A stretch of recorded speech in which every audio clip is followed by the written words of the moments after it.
Hello friends, welcome back to my YouTube channel Magadh Prakashan. उम्मीद करती हूँ कि आप सभी को मेरा वीडियो पसंद आ रहा है। अगर आप सभी को मेरा वीडियो पसंद आ रहा है तो आप मेरे यूट्यूब चैनल को लाइक शेयर और सब्सक्राइब जरूर कीजिएगा। जैसा कि मैं अपने हर वीडियो में बोलता रही हूँ कि मैं हर दिन एक मॉडल सेट के 150 प्रश्नों का व्याख्या करूँगी, तो आज मैं इस वीडियो में मॉडल सेट 8 के 150 प्रश्नों का व्याख्या करूँगी। तो चलिए शुरू करते हैं। आज का हमारा जो पहला प्रश्न है वो है, बराबती किला किस भारतीय राज्य में स्थित है? तो ये ओडिशा राज्य में स्थित है। अब मैं आपको बता दूं कि बराबती किला 13वीं शताब्दी का एक किला है, जिसमें पूर्व गंग वंश के शासकों के कटक ओडिशा में बनवाया था। अगला सवाल, निम्नलिखित में से कौन राजनीतिज्ञ नहीं था? तो जो नहीं था वो था H.N. बहुगुणा। यानी मैं आपको बता दूं कि सुंदरलाल बहुगुणा देश के सुप्रसिद्ध पर्यावरणविद और चिपको आंदोलन का शुरुआत करने वाला बहुगुणा ने हाल ही में कहा कि 21वीं शताब्दी में वैश्विक तापमान के बढ़ोतरी के साथ साथ जल संकट भी बढ़ा है और इस संकट पर काबू पाने के लिए हिमालय की रक्षा और एकमात्र उपाय है। ठीक है। मदनमोहन मालवीय को महामन की पदवी किसने दी थी? तो इनको जो पदवी मिली थी वो किसने दी थी? तो महात्मा गांधी ने दी थी। मैं आपको बता दूं कि मदनमोहन मालवीय भारत के पहले और अंतिम व्यक्ति थे जिन्होंने महामना शाब्दिक अर्थ सबसे अधिक सम्मानित की उपाधि से विभूषित किया गया। ठीक है। अगला सवाल है, यूएस हाउस ऑफ रिप्रेजेंटेटिव्स में सीनेटर के रूप में प्रवेश करने वाला पहला हिंदू अमेरिकन है। ठीक है। पहला हिंदू अमेरिकन है तो है तुलसी गॉबर्ट। ठीक है। मैं आपको बता दूं कि इराक युद्ध में शामिल हो चुकी हवाई की तुलसी गॉबर्ट ने 3 जनवरी 2023 को अमेरिका के प्रतिनिधि सभा के नए सदस्यों के रूप में शपथ लेकर एक इतिहास रचा था। ठीक है। अगला सवाल है, सही मिलान कीजिए। ठीक है। सही मिलान करना है तो यानी अंडपितक। अंडपितक क्या है? प्रोटीन और वसा। ठीक है। भारत छोड़ो आंदोलन के समय वायसराय कौन था? तो भारत छोड़ो आंदोलन के समय लॉर्ड लिंथोको, ठीक है, वो था। मैं आपको बता दूं कि भारत छोड़ो आंदोलन 19 अगस्त सन 1942 को गांधी जी के आह्वान पर समूचे देश में एक साथ आरंभ हुआ। ठीक है। उस समय भारत के वाइसरॉय लॉर्ड लिथोगो थे। ठीक है। वाइसरॉय के तौर पर भारत में उनका कार्यकाल 1936 से 1943 तक चला था। ठीक है। अगला है, इनमें से किसे भारतीय नवजागरण का जनक कहा जाता है? भारतीय नवजागरण का जनक कहा जाता है तो यह है राजा राम मोहन राय। ठीक है। मैं आपको बता दूं कि राजा राम मोहन रॉय का जन्म बंगाल के एक ब्राह्मण परिवार में 1772 ईस्वी में हुआ था। 2828 ईस्वी में इन्होंने वह सभा की स्थापना की जिसे आगे चलकर वह समाज के नाम से जाना गया। ठीक है। अगला सवाल है, भारत सरकार अधिनियम 1935 को दास्ता का नया घोषणा पत्र किसने कहा था? यानी दास्ता का नया घोषणा पत्र किसने कहा था? तो ये हमारे पंडित जवाहरलाल नेहरू। यानी मैं आपको बता दी कि 1936 में, ठीक है, राष्ट्रीय कांग्रेस के फैजपुर अधिनिवेशन में कांग्रेस के अध्यक्ष जवाहरलाल नेहरू ने भारत सरकार अधिनियम 1935 की आलोचना करते हुए दास्ता का घोषणा पत्र करा दिया था। अगला सवाल है, काजू की फसल पर एंडोसल्फान के छिड़काव से फलस्वरूप महाविपदा के स्तर पर प्रदूषण हो गया था। तो इसका मैं आपको बता दूं कि ये केरल में, ठीक है, केरल में एंडोसल्फान के इस्तेमाल में कासरकोड में कई 100 लोगों का दिमाग में खराबी आने में सबूत मिले हैं और इसी आधार पर राज्य में इसका इस्तेमाल पर प्रतिबंध लगा दिया गया।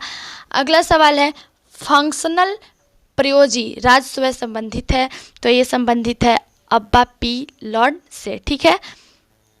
अगला सवाल है, 1923 में स्वराज पार्टी बनाने के लिए मोतीलाल नेहरू के साथ मिलने वाला कांग्रेस का अन्य नेता कौन था? यानी 1923 में स्वराज पार्टी बनाने वाला मोतीलाल नेहरू के साथ मिलने वाला कांग्रेस अन्य नेता कौन थे? तो कांग्रेस अन्य नेता जो थे वो थे चित्तरंजन दास। यानी मैं आपको बता दूं कि दिसंबर 1992 में चित्तरंजन दास ने एनी बेसेंट मोतीलाल नेहरू जैसे नेता से अलग स्वराज पार्टी का गठन किया था। इस पार्टी के अध्यक्ष श्री चित्तरंजन दास बनाए गए और मोतीलाल उसके एक सचिव थे। ठीक है। अगला सवाल है, भारत के संविधान में निम्नलिखित में से किन्हें मौलिक कर्तव्य माना गया? तो पहला, भारतीय नागरिकों को वैज्ञानिक सोच, मानव त्वरा और जिज्ञासा और सुधार की प्रेरणा विकसित करनी चाहिए। दूसरा, माता पिता या अभिभावक को 6 से 14 वर्ष की आयु के बीच अपने बच्चे या पोलियो को शिक्षा के अवसर प्रदान करने चाहिए। और तीसरा है, भारतीय नागरिकों को देश की सम्मिश्रित संस्कृति की समृद्ध विरासत का महत्व समझना चाहिए और इसका संरक्षण करना चाहिए। तो इसमें जो मौलिक कर्तव्य माना गया है वो हमारा है, मौलिक कर्तव्य जो माना गया है वो है 1, 2 और 3, यानी तीनों जो है वो मौलिक कर्तव्य माना गया है, तीनों जो है मौलिक कर्तव्य माना गया है। अगला सवाल है, केंद्रीय मंत्रिमंडल में मंत्रिमंडल सदस्य का पद निम्नलिखित में किसको मिला है, मिलता है। ठीक है, केंद्रीय मंत्रिमंडल में मंत्रिमंडल सदस्य का पद निम्नलिखित में से किसको मिलता है। तो मैं आपको बता दूं कि ये पद जो है वो योजना आयोग का उपाध्यक्ष को मिलता है। अगला सवाल है, आंग सान सू क्यों कहा कि मूल निवासी हैं। ठीक है, तो ये जो है वो म्यांमार के निवासी हैं। मैं आपको बता दूं कि आंग सान सू की म्यांमार वर्मा में लोकतंत्र की स्थापना के लिए संघर्ष कर रही प्रमुख राजनेता है। ठीक है, 19 जून 1945 को रंगून में जन्मी आंग सान लोकतांत्रिक तरीके से चुनी गई प्रधानमंत्री, प्रमुख विपक्षी नेता और म्यांमार के नेशनल लीग फॉर डेमोक्रेसी की नेता है। ठीक है, अगला सवाल है, हीरो का दाम जल से अधिक होता है क्योंकि वो जो है, मैं आपको बता दूं कि क्रेताओं के लिए उनकी सीमांत उपयोगिता जल से अधिक होती है। यानी कि मैं आपको इसका पानी के उपभोग से प्राप्त कुल उपयोगिता हीरो के उपभोग से प्राप्त कुल उपभोगिता से अधिक होती है। ठीक है, परंतु पानी की कीमत हीरो की कीमत से बहुत कम होती है। इस स्थिति में मूल्य का विरोधाभास अथवा हीरा पानी विरोधाभास कहा जाता है। ठीक है, अगला सवाल है, निम्नलिखित भूमि प्रयोग में से कौन सा विशेष आर्थिक क्षेत्र तक सीमित है। यानी निम्नलिखित भूमि प्रयोग में से कौन सा विशेष आर्थिक क्षेत्र तक सीमित है। तो मैं आपको बता दूं कि जो सीमित है वो मुक्त व्यापार केंद्र। ठीक है, यानी विशेष आर्थिक क्षेत्र के अंतर्गत निम्नलिखित क्षेत्र आते हैं। ठीक है, मुक्त व्यापार क्षेत्र, निर्याता प्रसंस्करण क्षेत्र और मुक्त क्षेत्र। ठीक है, ये जो सारे हैं वो एक आर्थिक क्षेत्र में सीमित हैं। अगला सवाल है, ब्राज़ील धारा के पूर्व की ओर चलते रहने को कहते हैं। यानी ब्राज़ील धारा के पूर्व की ओर चलते रहने को कहते हैं। तो मैं आपको बता दूं उसे दक्षिण अंटार्कटिक अपवाह कहते हैं। बुद्ध के प्रथम प्रवचन को कहा जाता है। बुद्ध के प्रथम प्रवचन को कहा जाता है। तो बुद्ध के प्रथम प्रवचन को कहा जाता है धम्मचक्कपवत्तनुसूत्र। ठीक है, अगला सवाल है, टोडा कहाँ पाया जाता है। टोडा कहाँ पाए जाते हैं। तो टोडा जो है वो पाया जाता है तमिलनाडु में। मैं आपको बता दूं कि टोडा लोग तमिलनाडु के पृथक नीलगिरी पठार पर रहने वाले छोटे से देहाती समुदाय हैं। ठीक है, यानी डोटा लोग जो है तमिलनाडु के पृथक नीलगिरी पठार पर रहने वाले छोटे से देहाती समुदाय हैं। डोटा समुदाय की जमीन आज नीलगिरी से बायोस्फीयर रिजर्व का हिस्सा है। अगला सवाल हमारा है, वन स्टॉल रेवोल्यूशन लिखा था। ठीक है, ये किसने लिखा था। तो मैं आपको बता दूं ये मेसनोबो फुकुओका ने। ठीक है, फुकुओका ने। अगला सवाल है, वाई सोशलिज्म पुस्तक किसने लिखा था। वाई सोशलिज्म पुस्तक किसने लिखा था। तो ये लिखा था जयप्रकाश नारायण ने। मतलब कि जो वाई सोशलिज्म नामक पुस्तक की रचना जयप्रकाश नारायण द्वारा 1932 में की गई थी। ठीक है, 1932 में पुस्तक जयप्रकाश नारायण द्वारा लिखी गई थी। शरीर का तापमान सहसा कम होने के कारण शरीर से अधिक ताप की हानि के फलस्वरूप अल्पताप होता है। तो मैं आपको बता दूं होता है मानवों को। यानी कि वयस्कों में शरीर का समान तापमान लगभग 34.4 - 3 से मतलब 34.4 से 37.8 डिग्री सेल्सियस। ठीक है, 35 डिग्री सेल्सियस से कम तापमान की स्थिति को हाइपोथर्मिया भी कहते हैं। यानी मानव जो हमारे फलस्वरूप अल्पताप होते हैं जो मानव शरीर को बहुत हानि पहुंचाता है। राष्ट्रपति के पद की रिक्त अवश्य भरनी होती है। किसके भीतर, मतलब कितने दिनों के भीतर होती है। तो मैं आपको बता दूं कि ये 6 महीने के भीतर होती है।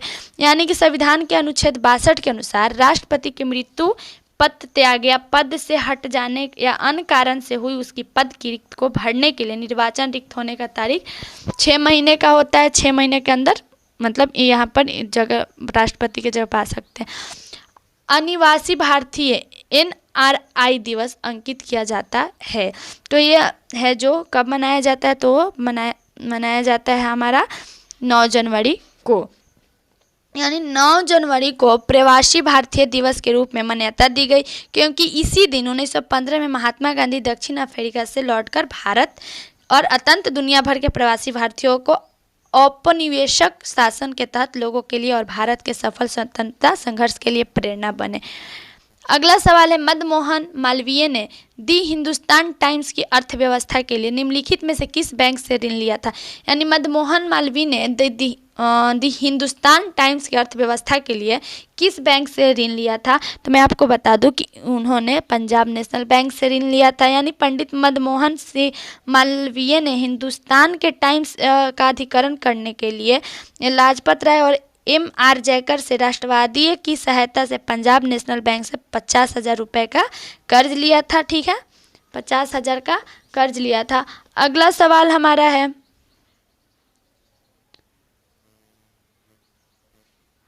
निम्नलिखित में से कौन सी स्थानिक जाति है।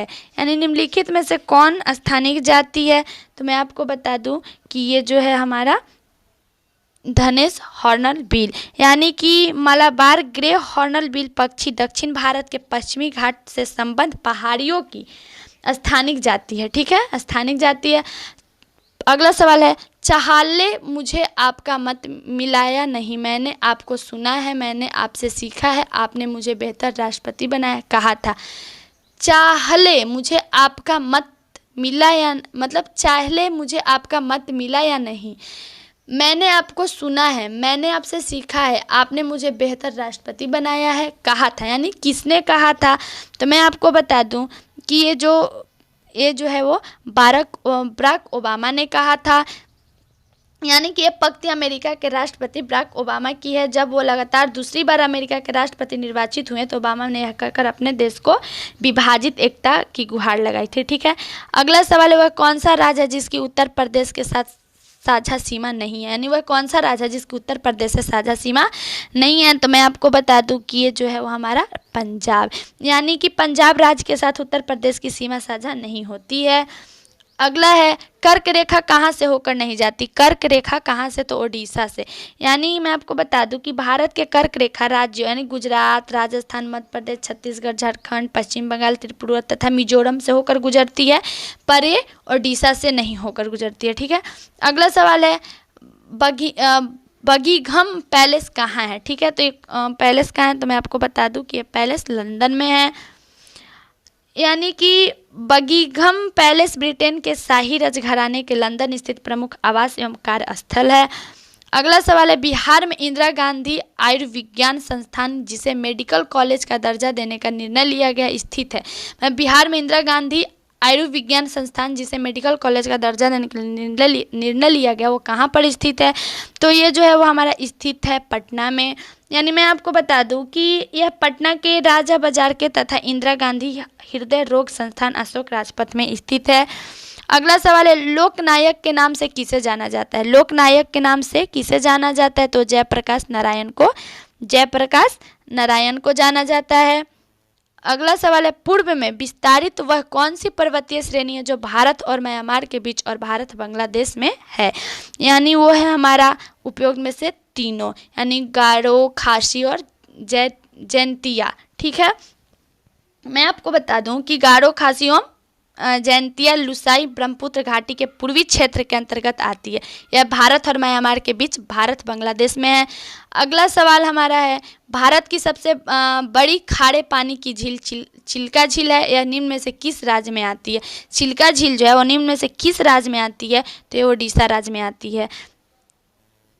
अगला सवाल है, राजगीर के ग्रीडकुट पर्वत पर मगध के किस शासक को भगवान बुद्ध ने बौद्ध धर्म में दीक्षित किया था। तो मैं आपको बता दूं कि जिन्होंने दीक्षित किया था वो थे बिम्बासार। ठीक है, अगला सवाल है, निम्न में से कौन सी तटीय पट्टी पश्चिमी घाट से समांतर नहीं जाती है। जो समांतर नहीं जाती है वो हमारा है क्रोमंडल। यानी मैं आपको बता दूं कि क्रोमंडल तट यह पट्टी पश्चिमी घाट के समांतर नहीं जाती है, यह कुमारी अंतरीप से लगकर कृष्ण नदी के डेल्टा तक फैला है।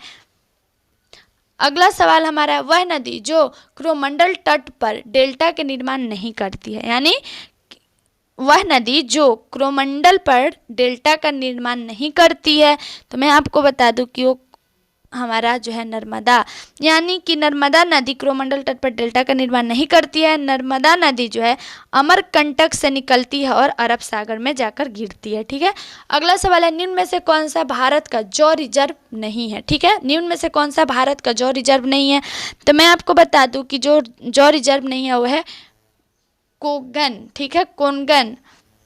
अगला सवाल है, औरंगजेब के पुत्र शाहजादा अजीम ने किस नगर के नवीनिर्माण पर 1 करोड़ रुपए खर्च किया तथा इसे द्वितीय दिल्ली बनाने का प्रयास भी किया, तो वो था हमारा पटना।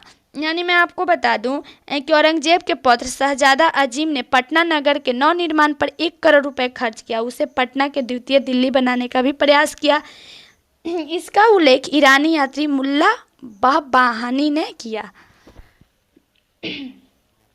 अगला सवाल है, हड़प्पा सभ्यता किस नदी के तट पर स्थित थी। हड़प्पा सभ्यता किस नदी के तट पर स्थित थी, तो मैं आपको बता दूं ये रावी नदी के तट पर स्थित थी। अगला सवाल है, हिमालय का कौन सा शिखर भारत के अंतर्गत आता है, यानी हिमालय का कौन सा शिखर भारत के अंतर्गत आता है, तो हमारा आता है कंचनजंगा। यानी मैं आपको बता दूं कि कंचनजंगा जो है वो 8,598 मीटर सिक्किम और नेपाल सीमा पर अवस्थित है। यह पर्वत भारत और तिब्बत के बीच जल विभाजक में बहुत अधिक दक्षिण की ओर स्थित है। अगला सवाल है, किसने संपत्ति निष्कासन के सिद्धांत की वकालत की, यानी किसने संपत्ति निष्कासन के सिद्धांत की वकालत की, तो वो थे हमारे दादा भाई नौरोजी। ठीक है, नौरोजी जो थे उन्होंने अब दादा भाई नौरोजी ने अपनी पुस्तक property and the un-British rule in India द्वारा संपत्ति निष्कासन सिद्धांत की वकालत की थी। अगला सवाल है, बिहार में बहुचर्चित गंगा जल की घटना घटी थी। बिहार में बहुचर्चित गंगा जल की घटना घटी थी, तो मैं आपको बता दूं कि वो 1980 में घटी थी। यानी कि बिहार में बहुचर्चित गंगा जल घटना 1980 में घटी। इस घटना में भागलपुर के 33 कैदियों की आंखों में पुलिस ने गंगा जल यानी तेजाब डालकर अंधा बना दिया था। अगला सवाल है, भारत में जब पहली भारतीय रेलगाड़ी सेवा का आरंभ हुआ तब भारत का गवर्नर जनरल कौन था, तो वो हमारे जो थे वो थे लॉर्ड डलहौजी। अगला सवाल है, भारतीय राष्ट्रीय कांग्रेस की स्थापना किस वर्ष में हुई थी, तो भारतीय राष्ट्रीय कांग्रेस की स्थापना जो है वो 1885 ईस्वी में हुई थी। अगला सवाल है, एम के गांधी के राजनीतिक गुरु कौन थे। एम के गांधी के राजनीतिक गुरु कौन थे, गोपाल कृष्ण खोगले। गोपाल कृष्ण खोगले। मैं आपको बता दूं कि महात्मा गांधी के राजनीतिक गुरु गोपाल कृष्ण खोगले थे। ये जो थे सोर्ट्स ऑफ इंडिया सोसाइटी के संस्थापक भी थे। अगला सवाल है, बिहार में कहाँ डीजल रेल इंजन निर्माण कारखाना की स्थापना होगी, मतलब बिहार में कहाँ डीजल रेल इंजन निर्माण कारखाना की स्थापना होगी, तो ये इसकी स्थापना होगी मडौरा। अगला सवाल है, वो सिख गुरु जिन्होंने 1699 में आनंदपुर साहिब में खालसा की स्थापना की, तो मैं आपको बता दूं कि ये जो थे वो हमारे गुरु गोविंद सिंह थे, जिन्होंने सिखों के 10वें और अंतिम गुरु गोविंद सिंह ने खालसा पंथ की स्थापना कर सिख शक्ति की स्थापना की थी। अगला सवाल है, तराइन की प्रथम लड़ाई किनके मध्य लड़ी गई थी, यानी तराइन की लड़ाई प्रथम लड़ाई किनके मध्य में लड़ी गई थी, तो मैं आपको बता दूं कि ये लड़ाई पृथ्वीराज चौहान और मोहम्मद गौरी के मध्य में लड़ी गई थी। अगला सवाल है, कौन सा प्राचीन भारतीय ग्रंथ दार्शनिक ग्रंथ माना जाता है, तो वो माना जाता है हमारा उपनिषद। ठीक है। अगला सवाल है, स्पाइरो गाइरा निम्नलिखित सवाल में किसका एक उदाहरण है, तो वो उदाहरण जो हमारा है वो हरा सवाल। यानी मैं आपको बता दूं कि स्पाइरो गाइरा एक कोशिकीय हरी सवाल है जो लंबे तंतुरूपी कॉलोनियों में उगते हैं। ठीक है। स्पाइरो गाइरा दुनिया भर में मीठे पानी के वातावरण में पाया जाता है। निम्नगन वस्तुओं का पता लगाने के लिए प्रयुक्त किए जाने वाले उपकरण कहते हैं। तो प्रयुक्त किए जाने वाले उपकरण को कहते हैं हम लोग सोनार। ठीक है, उसको हम लोग क्या कहते हैं, सोनार कहते हैं। मैं आपको बता दूं कि निगम वस्तुओं को पता लगाने के लिए प्रयुक्त किए जाने वाले उपकरण को सोनार कहते हैं, जो कि बहुत जल्दी इस चीज़ का पता लगाते हैं। अगला है, एक इमारत में ईंट जीवों में किसके समान है। ठीक, एक इमारत में ईंट जीवों में किसके समान है। तो मैं आपको बता दूं कि ये है कोशिकाओं के समान में, यानी कि एक ईंट की इमारत कई ईंटों से बनी होती है जो कि संचारण की मूल इकाई होती है। उसी तरह से कोशिकाएं एक इमारत की ईंटों की तरह होती है, वो जीवन की निर्माण की इकाई है। सभी जीवित चीज़ों का एक कोशिका से बनी होती है। अगला सवाल है, वो पदार्थ जो चुंबक से कम प्रतिकर्षित होते हैं क्या कहलाते हैं। ठीक है, तो वो जो है वो कहलाते हैं प्रतिचुंबकीय पदार्थ।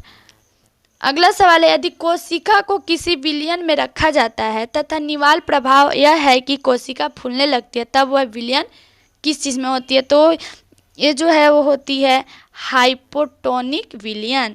यानी मैं आपको बता दूं कि अच्छा विवरिक ऊष्मा का अच्छा अवशोषक होता है। यानी कि हाइपोटोनिक समाधानों का आंतरिक सेल की तुलना में कम घुलनशील एवं कम रहता है जब कोशिका द्रव के साथ कोशिका एक हाइपोटोनिक समाधान डुबोई जाती है। ठीक है, अगला सवाल है, वह पिंड जो ऊष्मा का अच्छा अवशोषक होता है निम्नलिखित में कौन सा गुण वाला भी होता है। निम्न में से कौन अच्छा गुण वाला भी होता है। तो मैं आपको बता दूं कि ये पूर्वानुमान संभव नहीं है। ठीक है, ये पूर्वानुमान जो है वो संभव नहीं है। अगला सवाल हमारा है, किसी मनुष्य के लिए नदी के जल की अपेक्षा समुद्र के जल में तैरना अधिक सरल क्यों होता है। तो अधिक सरल क्यों होता है, वो समुद्र जल का एक घनत्व नदी के जल के घनत्व से अधिक होता है। यानी कि क्योंकि समुद्र जल का घनत्व नदी के जल के घनत्व से अधिक। जल की कठोरता को समान रूप से किसके संदर्भ में मापा जाता है। यानी जल की कठोरता को समान रूप से किसके संदर्भ में नापा जाता है। तो मैं आपको बता दूं कि ये कैल्शियम कार्बोनेट के तुल्य से मापा जाता है। यानी कि मैं अगर ऐसा होता है कि जल की कठोरता को समान रूप से कैल्शियम कार्बोनेट तुल्य के संबंध में मापा जाता है। अगला सवाल, अपशिष्टों को नियंत्रित स्थितियों में अंतर्गत जैविक पदार्थों के जैव अपघटन को क्या कहते हैं। यानी जैव अपघटन को क्या कहते हैं, तो उसे कंपोस्टिंग कहते हैं। ठीक है, तो हमारा अगला सवाल है, गंदे पानी के उपचार में अवसाद हौज का क्या कार्य है। ठीक है, अवसाद हौज का क्या कार्य है। तो मैं आपको बता दूं कि इसमें 4 ऑप्शन दिया गया है। ठीक है, 4 ऑप्शन दिए गए हैं। तो निलंबित ठोस पदार्थों को हटाना, यानी गंदे पानी में के उपचार में औसत हौज का निम्नलिखित ठोस पदार्थों को हटाने के लिए कार्य करता है। अगला सवाल है, पानी में लटके हुए कोलाइडी कण किस प्रक्रिया से हटाया जा सकता है। ठीक है, कोलाइडी कण किस प्रक्रिया से हटाया जा सकता है। तो इसे हम लोग स्कंद प्रक्रिया, यानी मैं आपको बता दूं कि पानी से में मिले हुए कोलाइड कणों को स्कंद द्वारा हटाया जा सकता है। स्कंद में कोलाइड कण का एक साथ मिलकर बड़े कण का निर्माण करते हैं। ठीक है, कोलाइड कण और स्कंद जो है वो एक दूसरे में मिलकर क्या करते हैं, बड़े कण का निर्माण करते हैं और एक परत के रूप में क्या हो जाता है, जम जाता है। यह द्रव सतह पर तैरने लगता है। अगला सवाल हमारा है, पानी से लोहा तथा मैग्नीज किस प्रक्रिया से हटाए जाते हैं। ठीक है, पानी से लोहा तथा मैग्नीज किस प्रक्रिया से हटाए जाते हैं। तो मैं आपको बता दूं कि वायु मिश्रण के द्वारा हटाए जाते हैं। यानी कि पानी से लोहा तथा मैग्नीज वायु मिश्रण विधि द्वारा हटाया जाता है। और अगला सवाल है, किसी रेडियोस्करीय पदार्थ का आधा जीवन 4 महीने का होता है, उसका 3/4 भाग कितने महीने में नष्ट हो जाता है। तो उसका जो है 3/4 भाग कितने महीने में, तो जो हमारा नष्ट हो जाता है, तो मैं आपको बता दूं 8 महीने। यानी कि पहले 4 महीने में रेडियोस्करीय पदार्थ का आधा भाग नष्ट हो जाता है। अगले 4 महीने में आधे का आधा अर्थात 1/4 भाग भी नष्ट हो जाता है। अगला सवाल है, एक हाइड्रोजन परमाणु का द्रव्यमान 1 इलेक्ट्रॉन के द्रव्यमान की कितना गुना होता है। 1 इलेक्ट्रॉन द्रव्यमान के कितना गुना होता है। तो एक उसका होता है 1837 गुना होता है। द्रव्यमान 1837 गुना होता है। अगला सवाल है फलों का मधुर मीठा स्वाद किसके कारण होता है, यानी फलों का जो मीठा होता है मधुर स्वाद होता है वो किसके कारण होता है, तो वो हमारा होता है फ्रक्टोज। ठीक है, फ्रक्टोज के कारण होता है। यानी मैं आपको बता दूं कि ये इसका जो एक फलों का फ्रक्टोज जो होता है शर्करा मतलब एक मधुर मिठास को स्वाद को उत्पन्न करता है। अगला सवाल निम्नलिखित में से अर्नेस्ट रदरफोर्ड ने कौन से कणों को सोने की पन्नी पर टकराया था। ठीक है, तो सोने के पन्नी पर टकराया था अल्फा, यानी कि जो अर्नेस्ट रदरफोर्ड ने वर्ष 1911 में स्वर्ण के पतले लगभग 10-7 मीटर मोटा पत्रों पर रेडियोस्करीय पदार्थ रेडियम से प्राप्त तीव्र वेग वाले कणों को प्रहार करके टकराया था। अगला सवाल है निम्न में से कौन कीटाहारी पादप है। ठीक है, कीटाहारी पादप है तो मैं आपको बता दूं कि ड्रोसेरा जो है वो कीटाहारी पादप है। अगला सवाल है बीज प्रस्तुति किससे नियंत्रित होती है, तो ये जो है वो नियंत्रित होती है हमारा अपशिष्ट अम्ल। ठीक है, यानी मैं आपको बता दूं कि बीज में प्रस्तुति में अंकुरण के लिए संक्रामक पौधों के जीवन चक्र के दौरान एक महत्वपूर्ण शारीरिक प्रक्रिया होती है। ठीक है, जिसे एब्सिस्क एसिड कहते हैं। पौधे में पाए जाने वाले एकमात्र हार्मोन है जो प्रस्तुति को नियंत्रित करता है और एक जीवन अभिव्यक्ति को नेटवर्क के माध्यम से कार्य करता है।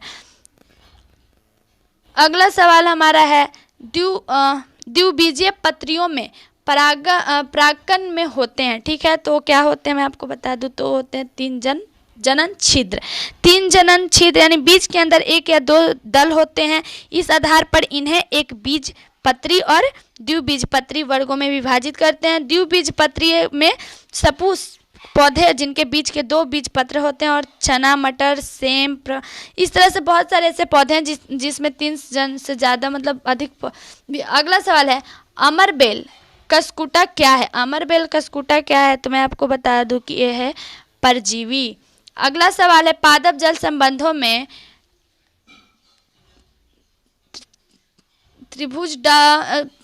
पादप जल संबंधों में YW प्रतीक का प्रयोग क्या दर्शाने के लिए किया जाता है, तो मैं आपको बता दूं कि ये जो है वो जल विभव को दर्शाने के लिए इसका प्रयोग किया जाता है।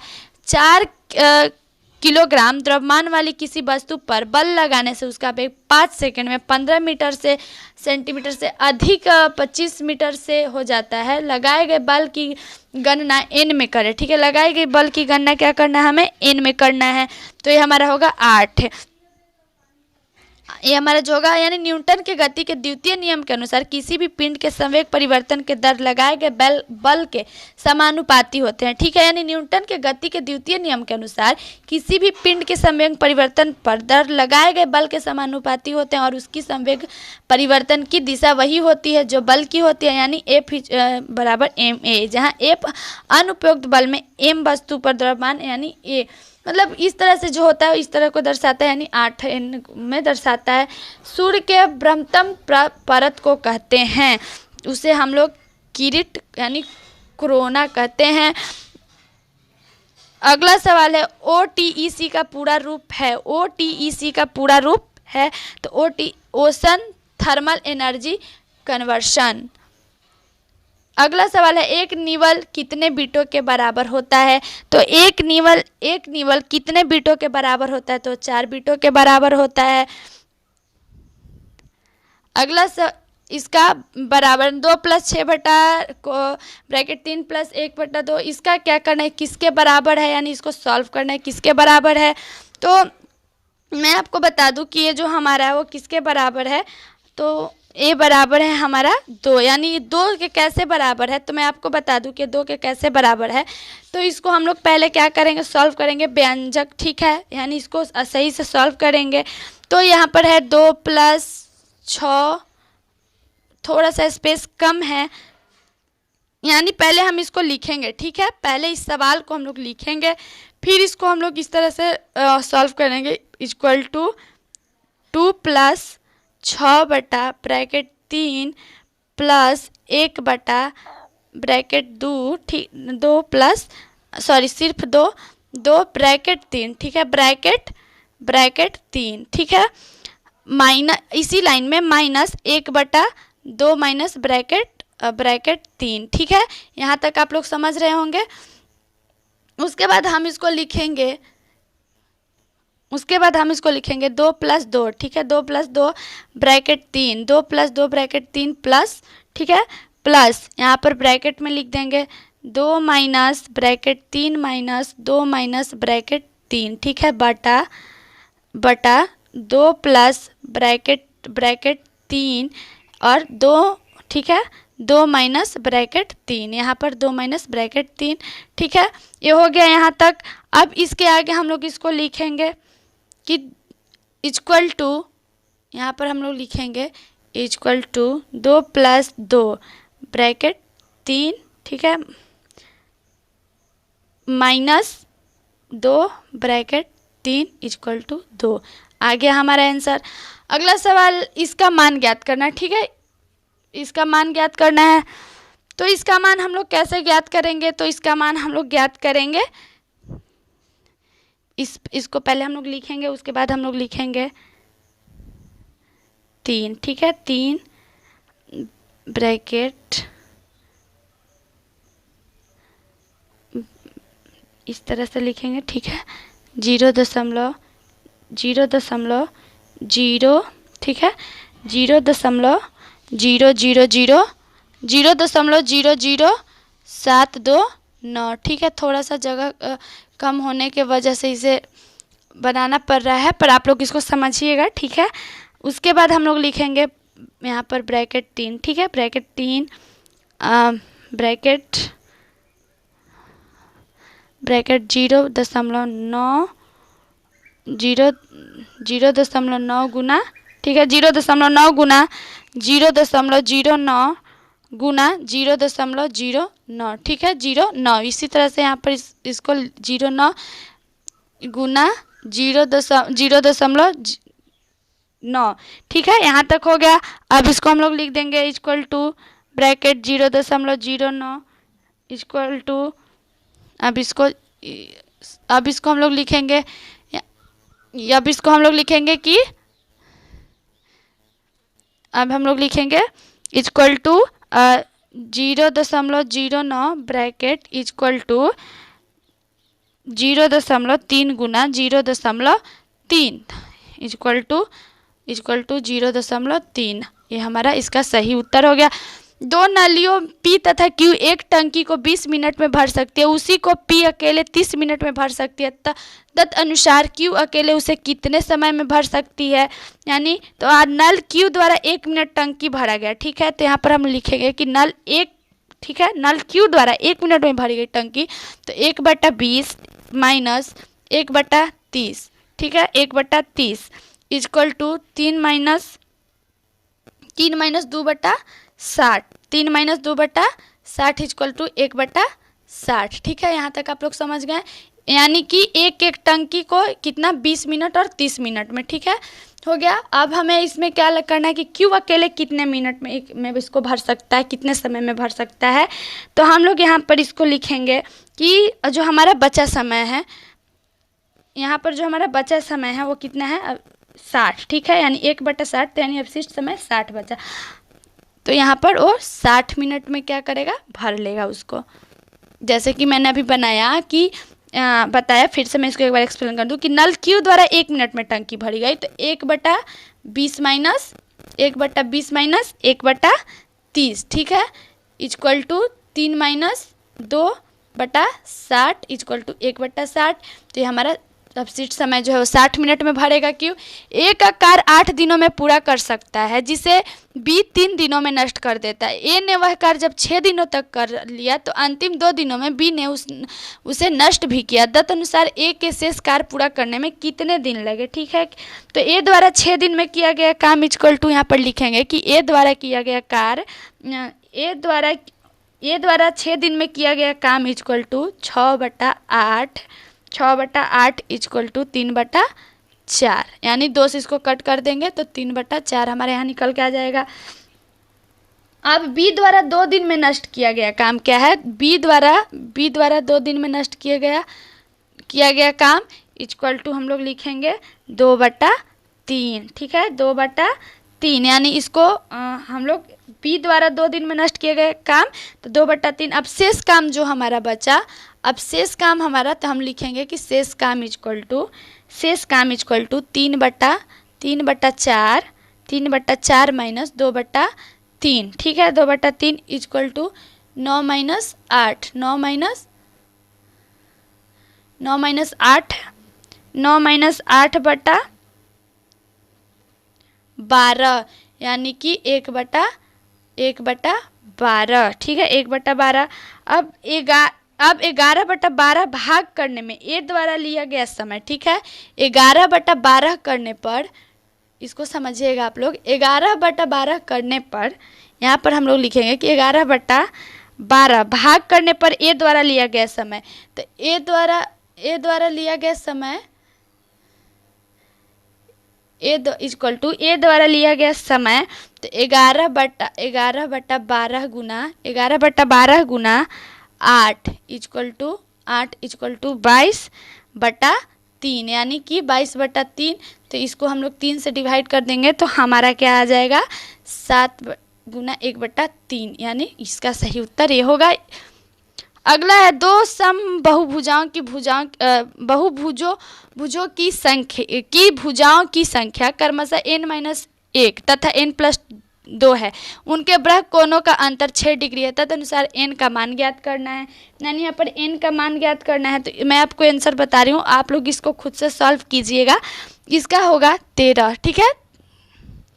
अगला है यदि एक घन के प्रत्येक सिरे में 40% की वृद्धि दी जाए तो उसे पृष्ठतल के क्षेत्रफल में कितने प्रतिशत वृद्धि हो जाएगी, यानी कितने प्रतिशत वृद्धि हो जाएगी। तो इसमें टोटल उसको जो हो जाएगी वृद्धि हो जाएगी वो मैं आपको बता दूं कि अपशिष्ट प्रतिशत वृद्धि, ठीक है। तो यहाँ पर हम लोग लिखेंगे 40 + 40, ठीक है, 40 + 40 प्लस, ठीक है, 40 गुना 40/100, ठीक है। इसको पूरा हम लोग प्लस गुना कर देंगे तो हमारा 96% इसका वृद्धि निकल के आ जाएगा। अगला है एक दुकानदार अपनी चीज़ों का अंकित मूल्य उनके लगत मूल्य से 15% अधिक रखता है, लेकिन उन पर 20% छूट भी देता है। तदनुसार उसकी शुद्ध हानि कितनी है, यानी उसको कितनी हानि हुई। तो यहाँ पर हम लोग लिखेंगे कि वस्तु का क्रय मूल्य इक्वल टू क्या है, 100 रुपये, ठीक है। वस्तु का इसको लिखना भी है, जो मैं बोल रही हूँ उसको नोट कीजिएगा। वस्तु का क्रय मूल्य जो है वो 100 रुपये है, अंकित मूल्य इक्वल टू 100 रुपये है, ठीक है, अंकित मूल्य इक्वल टू 100 रुपये है। अब हम यहाँ पर क्या करेंगे, x गुना क्या कर देंगे, सॉरी यहाँ पर थोड़ा सा मैं यहाँ पर पहले हम लोग क्या लिखेंगे कि वस्तु का क्रय मूल्य 100 रुपये, ठीक है, वस्तु का क्रय मूल्य इक्वल टू 100 रुपये और अंकित मूल्य इक्वल टू 115 रुपये, ठीक है। 100 अब विक्रय मूल्य में क्या करेंगे, 115 गुना 80/100, 80/100, ठीक है। अब हमारा टोटल निकल के कितना आ गया, 92 रुपया, ठीक है, 92 रुपया, यानी हमको कितना हानि हुआ, 8%। अगला है एक दुकानदार एक वस्तु के अंकित मूल्य पर 12% की छूट देकर भी 21% लाभ प्राप्त कर लेता है। तदनुसार उसका अंकित मूल्य उसके लगत मूल्य से कितना ज़्यादा है, यानी अंकित मूल्य जो है उसके लगत मूल्य से कितना है। तो यहाँ पर हम लोग लिखेंगे कि वस्तु का क्रय मूल्य इक्वल टू 100 रुपये, ठीक है, वस्तु जो है उसका क्रय मूल्य जो है वो 100 और अंकित मूल्य जो है वो 100 रुपये है, अंकित मूल्य जो है वो 100 रुपये है। तो चूँकि x + 88, ठीक है, x गुना 88, x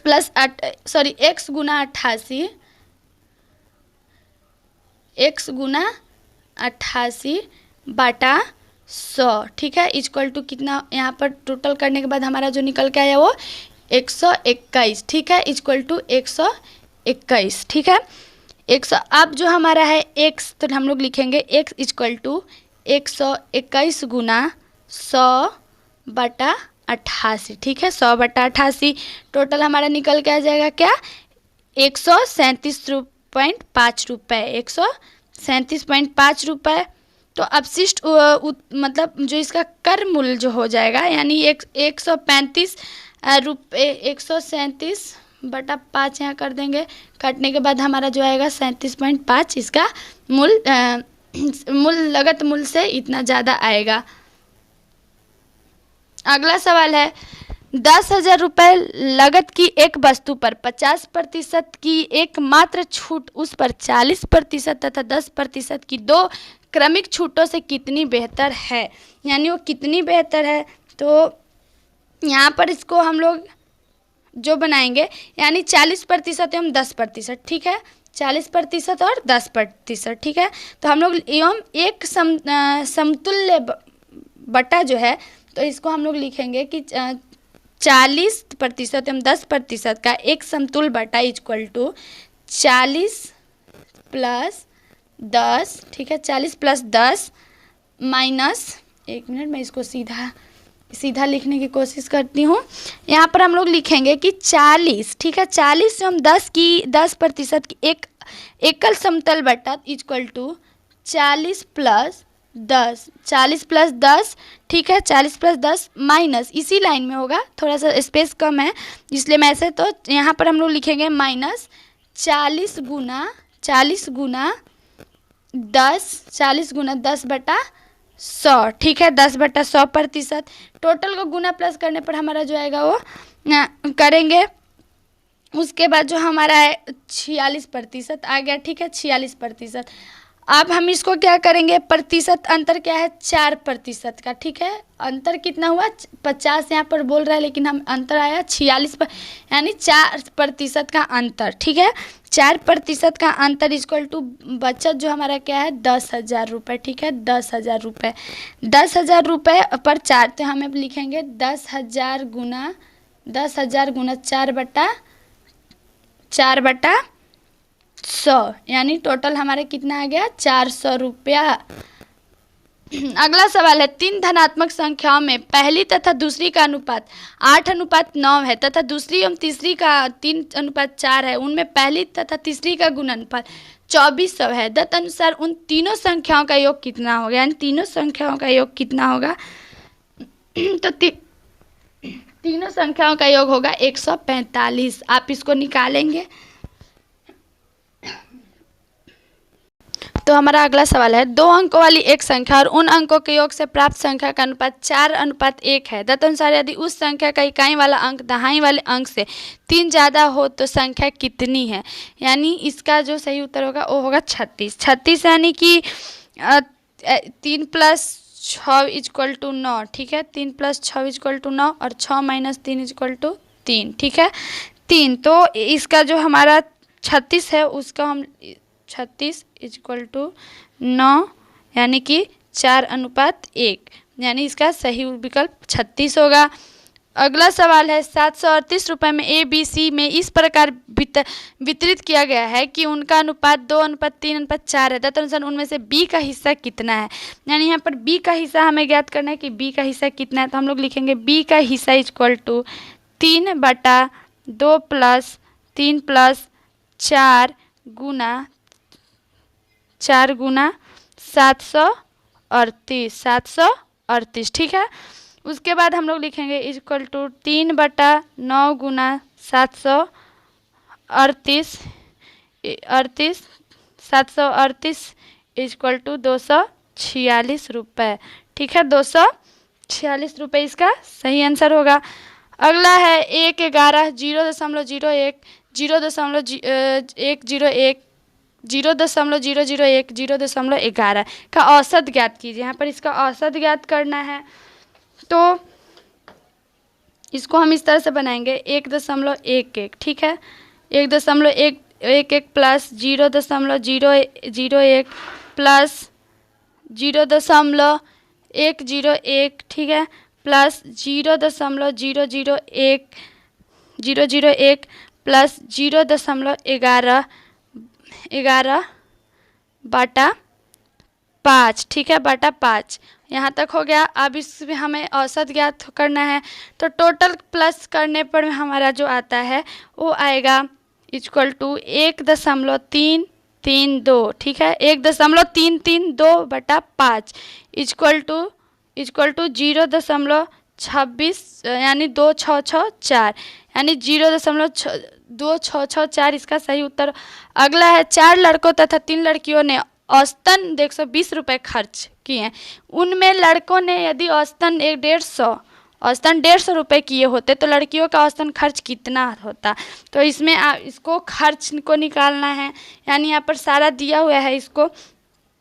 तो यहाँ पर हम लोग लिखेंगे कि कुल खर्च कितना हुआ 120, ठीक है। 120 गुना 7, 120 गुना 7 तो आ गया हमारा 840 रुपया। अब 4 लड़कों की कुल खर्च 150 गुना 4, ठीक है। 4 लड़कों की कुल खर्च इक्वल टू 150 गुना 4 इक्वल टू हमारा आ गया 600 रुपये, 600 रुपये, ठीक है। अब हम लोग करेंगे 3 लड़कियों की कुल खर्च। 3 लड़कियों की कुल खर्च हमें निकालना है, तो हम निकालेंगे 3 लड़कियों के कुल खर्च इक्वल टू 840 माइनस 600, ठीक है। 600 यानी हमारा आ गया कितना 240 रुपया, 240 रुपया। अब हमें इनका औसत खर्च ज्ञात करना है। औसत खर्च इन्होंने कितना किया है, तो हम लोग लिखेंगे कि औसत खर्च, ठीक है, औसत खर्च इक्वल टू 240 बटा 3 इक्वल टू 80 रुपये, ठीक है। एक दुकानदार ने एक वस्तु के 3/4 भाग 20% लाभ पर बेचा और शेष भाग उसके लागत मूल्य पर बेच दिया। तदनुसार इसके पूरे सौदे में उसका वास्तविक लाभ कितना रहा। तो इसका वास्तविक लाभ जो है वो 15% रहा। अब 15% कैसे रहा, तो मैं आपको बता दूं कि वस्तु का कर मूल्य इक्वल टू 100 रुपये, ठीक है। वस्तु का कर मूल्य इक्वल टू 100 रुपया।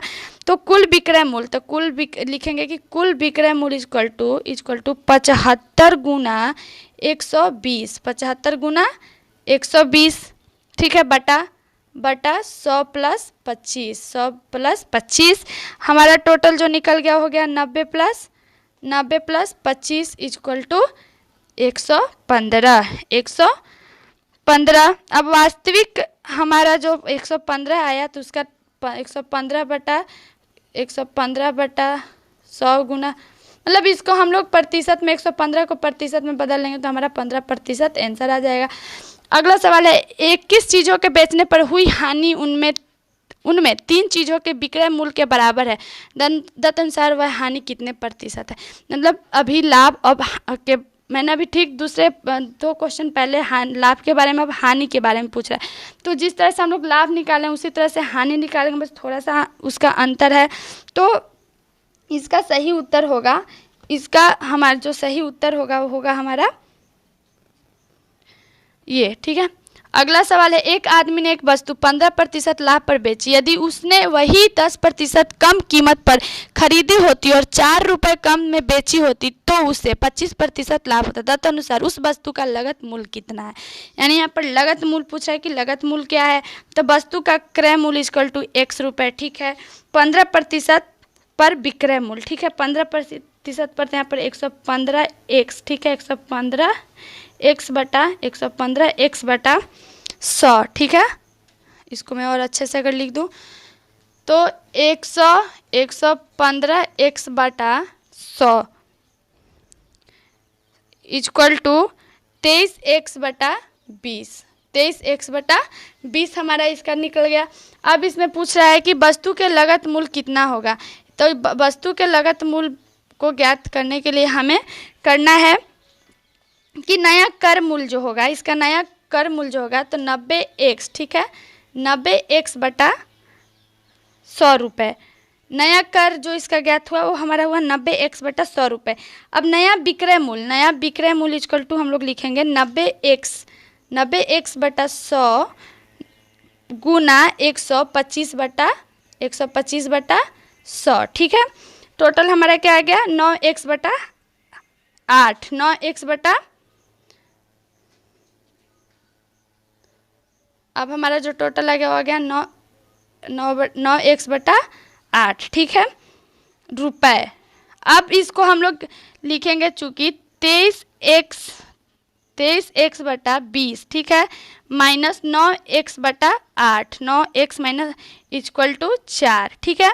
अब हम लोग इसका निकालेंगे, कि 46x माइनस 46x माइनस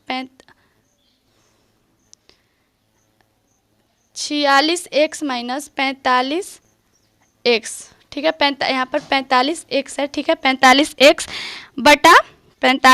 बटा 40 इक्वल टू 4, यानी कि यहाँ पर हम लोग लिखेंगे 40 गुना 4, x इक्वल टू 40 गुना 4 इक्वल टू 160 रुपया इसका सही उत्तर हो जाएगा। अगला सवाल है, चीनी की कीमत में 25% वृद्धि हो गई। तदनुसार यदि एक गृहस्वामी चीनी पर अपनी खर्च बढ़ाना ना चाहे तो उसे उसकी खपत में कितनी कमी करनी होगी। यानी उसको अपने चीनी की खपत यानी खर्च की प्रतिशत, जो खर्च में प्रतिशत कमी है वो हम लिखेंगे 25/125। ठीक है, 25/125 गुना 100। जो हम लोग इसको पहले लिखेंगे कैसे कि खर्च में प्रतिशत कमी इक्वल टू 25 गुना, ठीक है, 25/125 गुना 100। ठीक है, 100। अब हमारा निकल के आ गया कितना, 20%। ठीक है, 20%, तो उसे 20% कमी करनी होगी, अपनी खर्च में 20% कमी करनी होगी। 498 किस संख्या से 17% कम है। ठीक है, 498 जो है वो किस संख्या से 17% कम है, तो यहाँ पर लिखेंगे x। ठीक है, x गुना 83/100। ठीक है, x गुना 83/100 इक्वल टू 498। ठीक है, 498। अब इसको हमें कितना किस संख्या से करना है कि 17% कम है, तो इसके लिए हमें क्या करना है, आपको मैं बता दूं कि इसके लिए हमें क्या करना है। तो इसके लिए हमें करना है x इक्वल टू 498 गुना 100, 498 गुना x इक्वल टू 498 गुना 100/83 इक्वल टू 600। ठीक है, 600, यानी 600 संख्या से 17% कम है। एक बैलगाड़ी को 120 किलोमीटर की दूरी 15 घंटे में तय करनी है। यदि वह आधी यात्रा 3/5 समय में पूरी कर लेता है तो शेष समय में पूरी करने के लिए बैलगाड़ी को किस गति में चलना होगा। तो बैलगाड़ी को किस गति में चलना होगा, तो उसे 10 किलोमीटर प्रति घंटा के रूप में 150 मीटर तथा 120 मीटर लंबी 2 रेलगाड़ियां विपरीत दिशा में चलकर एक दूसरी को 10 सेकंड में पार कर लेती है। तदनुसार यदि दूसरी रेलगाड़ी की गति 43.2 किलोमीटर घंटा हो तो पहली की गति कितनी होगी। यानी पहली की गति कितनी होगी, तो इसमें मैं आपको बता दूं कि इससे जुड़े मैंने बहुत सारे सवालों को बताया। जिसने अभी तक मेरा वीडियो नहीं देखा वो जाए और जाकर देखे। आप लोग इस प्रश्न को अच्छे से समझे तो आप लोगों को समझ में आ जाएगा और आप लोग सॉल्व कर लेंगे। तो मैं आपको इसका सही उत्तर बता दूं कि यह 54 किलोमीटर घंटा। अगला सवाल है, एक समान साधारण ब्याज की दर पर 300 रुपये के 4 वर्षों के ब्याज और 400 रुपये का 3 वर्षों के ब्याज योगफल 120 रुपये, तदनुसार ब्याज की दर कितनी है। यानी ब्याज की दर कितनी है, तो मैं आपको बता दूं कि हम लोग यहाँ जैसे लिखेंगे कि 120। ठीक है, 120 इक्वल टू 300। ठीक है, 120 इक्वल टू 300 गुना 4 गुना आर। ठीक है, 4 गुना आर बटा क्या लिखेंगे, बटा 100 लिखेंगे। उसके बाद हम लोग इसी तरह से लिखेंगे प्लस 300 गुना 4 प्लस आर बटा 100। ठीक है, बटा 100। इसी को इस तरह से इसी लाइन में लिखेंगे, प्लस और माइनस में करके लिखेंगे। हो गया, ठीक है। अब उसके बाद हमें क्या करना है, इसके बाद जो हमें इसका ज्ञात, तो हम लोग इसको लिखेंगे। टोटल इतना करने के बाद हम लोग लिखेंगे कि 24 आर। ठीक है, 24 आर इक्वल टू 120। ठीक है, 120। अब यहाँ पर लिखेंगे आर इक्वल टू 120 बटा 24। ठीक है,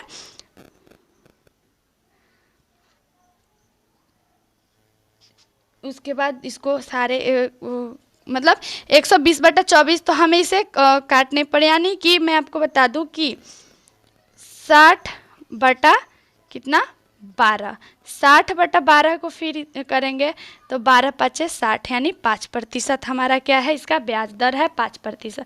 किसी धनराशि पर 5% वार्षिक दर पर 2 वर्ष के चक्रवृद्धि ब्याज और साधारण ब्याज के अंतर पर 1.50 रुपये तदनुसार वह धनराशि कितनी है, यानी धनराशि कितनी है तो उसकी धनराशि जो है वो 600 रुपये है। अगला है 5 छात्रों के अंक 25, 35, 45, 50, 15 है, औसत अंकों की गणना करें। यानी औसत अंकों की हमें गणना करना है तो प्राप्त यहाँ पर हम लोग लिखेंगे कि प्राप्त अंकों का योग बटा विद्यार्थियों की संख्या। ठीक है, यहाँ पर हम लोग लिखेंगे कि प्राप्तकों ठीक है, प्राप्तकों का योग बटा विद्यार्थियों का संख्या। ठीक है, विद्यार्थियों का संख्या इस तरह से यहाँ लिखेंगे। उसके बाद हम लोग लिखेंगे विद्यार्थियों की संख्या हम लोग कितना यहाँ पर है 25 + 35 + 45, यहाँ पर लिख देते हैं 25 + 35 + 45 + 50 + 15, ठीक है, बटा 5। ठीक है, अब इन सब को हम लोग क्या कर देंगे, प्लस कर देंगे। 25, 35, 45, 50, 15 को क्या करेंगे, प्लस करेंगे। तो प्लस करने पर हमारा टोटल जो आ रहा है, हम लोग जो प्लस करें तो 170/5, 170/5 आ रहा है टोटल हमारा। इसको करने पे 34 आएगा। ये हमारा औसत अंकों का गणना है। अगला है निम्न का मान ज्ञात करें। यहाँ पर इसका मान ज्ञात करना है तो इसका मैं उत्तर बता दूं। इससे जुड़े मैं बहुत सवालों को बताई हूँ, उम्मीद करती हूँ कि आप लोग उस सॉल्व करेंगे। तो मैं इसका उत्तर बता दूं कि इसका 10 होगा। ठीक है, अगला है क्वेश्चन नंबर 101 और 103। प्रश्नों में दिए गए विकल्पों में से संबंधित अक्षर, शब्द और संख्या को चुनना है। ठीक है, तो यहाँ पर 101 से लेकर 103 तक। ठीक है, तो यहाँ पर क्या है 49, 64 और 144। ठीक है, 49, 64 और 144 है। तो यहाँ पर मैं आपको बता दूं 49 जो है वो 7 का स्क्वायर यानी 7 × 7 = 49। ठीक है, 64 जो है तो 8 का स्क्वायर, ठीक है, यानी 8 × 8 = 64। 144 को भी मैं बता दूं 144 जो है वो 12 का स्क्वायर होगा, यानी 12 × 12 = 144। ठीक है, 144। अब यहाँ पर प्रश्नवाचक चिन्ह है। यहाँ पर हमें जो क्या है इससे संबंधित सही शब्द को संख्या को चुनना है। तो 144, ठीक है, एक हो गया हमारा। अब यहाँ पर हम लोग क्या कर देंगे 169 यानी 12 + 1 यानी 13 का स्क्वायर कर देंगे, हमारा आ जाएगा 169। अगला है इससे यहाँ पर जो प्रश्नवाचक चिन्ह है तो इससे जुड़े हमें शब्द को चुनना है। SHOENGZREWA, ठीक है, इससे जुड़े को चुनना है। तो ये सारे शब्द जो है 5-5 शब्द के अंतर पर है, 5-5 अंक के अंतर पर है, माइनस में है। अब यहाँ पर जो है उसे हमें चुनना है। तो ये हमारा होगा, इसका सही उत्तर ये होगा। ठीक है, अगला सवाल है आभूषण, सोना, फर्नीचर। आभूषण, सोना और फर्नीचर। अब मैं आपको बता दूं कि सोना से आभूषण बनता है। ठीक है, सोना से आभूषण बनता है। उसी प्रकार लकड़ी से क्या है, फर्नीचर बनता है। यानी लकड़ी से हमारे घर में हम लोग देखते हैं कि बहुत सारे फर्नीचर्स जो लकड़ी के बने होते हैं, तो लकड़ी से। अगला सवाल है क्वेश्चन नंबर 104 और 105। निम्नलिखित प्रश्न में उसे चुनिए जो अंत 3 विकल्पों से भिन्न है। यानी यहाँ पर अंत 3 विकल्पों से भिन्न है। तो मैं आपको बता दूं कि यहाँ पर 144 को छोड़कर जितना सारा सब अंक है वो सब क्या है, अंक सभी पूर्ण घन संख्या है। 144 को छोड़कर ये तीनों जो हमारा है वो घन संख्या है। अगला सवाल है नाक, कान, जीभ, दांत। ठीक है, नाक, कान, जीभ, दांत। तो मैं आपको बता दूं कि दांत को छोड़कर अंक सभी क्या है, ज्ञानेंद्रियां है। मतलब दांत जो हमारा है इसको छोड़कर नाक, कान, जीभ, कान जो भी है, कान, जीभ, नाक, ये हमारा क्या है, ज्ञानेंद्रियां है। ठीक है, अगला सवाल है एक महिला ने एक आदमी को उसकी माता के भाई के बेटे के रूप में परिचय करवाया। वह आदमी उस महिला से किस प्रकार संबंधित है। तो औरत की माता के भाई का अर्थ हुआ औरत का मामा। ठीक है, औरत के आदमी मतलब औरत की माता के भाई यानी उसके मामा होगा। ठीक है, औरत के मामा के पुत्र, ठीक, औरत के मामा के पुत्र यानी उसके औरत का कजन, यानी उसका क्या हुआ, उसका वो ममेरा भाई हो गया। ठीक है, अगला है FIOAJKEM। यहाँ पर प्रश्नवाचक चिन्ह है, यहाँ पर सही जो शब्द आएगा उसे चुनना है। तो पहली पंक्ति क्या है, एफ। ठीक है, FIO यानी FIO। ठीक है, एफ क्या है 6 नंबर पे है, प्लस आई क्या है 9 नंबर पे है, प्लस ओ क्या है 15 नंबर पे है। ठीक है, 15 नंबर पे है। अब इसी तरह से हमारा दूसरा है AJK। ठीक है, AJK।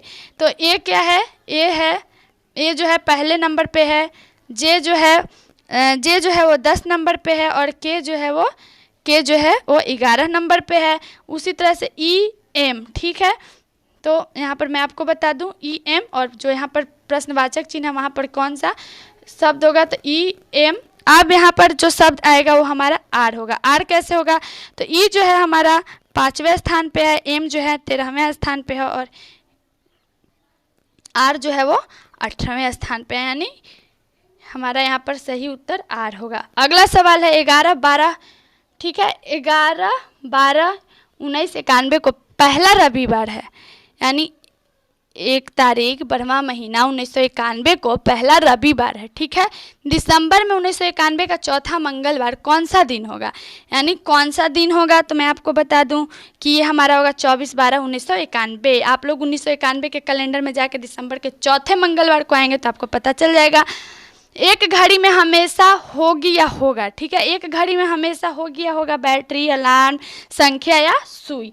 ठीक है, तो मैं आपको बता दूं कि एक घड़ी में हमेशा क्या होती है, संख्या होती है। ठीक है, यदि प्लस है गुना, माइनस है प्लस, गुना है भागा और भागा है माइनस, तो निम्नलिखित प्रश्न में उत्तर दीजिए। ठीक है, निम्नलिखित प्रश्न का उत्तर देना है, यानी 3 गुना 2 प्लस 4 माइनस 2 भागा 9 जो यहाँ पर प्रश्नवाचक है।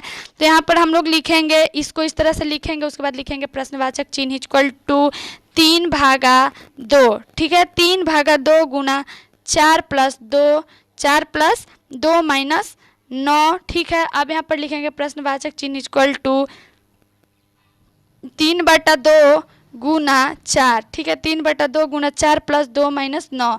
ठीक है, यहाँ तक आप लोग समझ गए होंगे।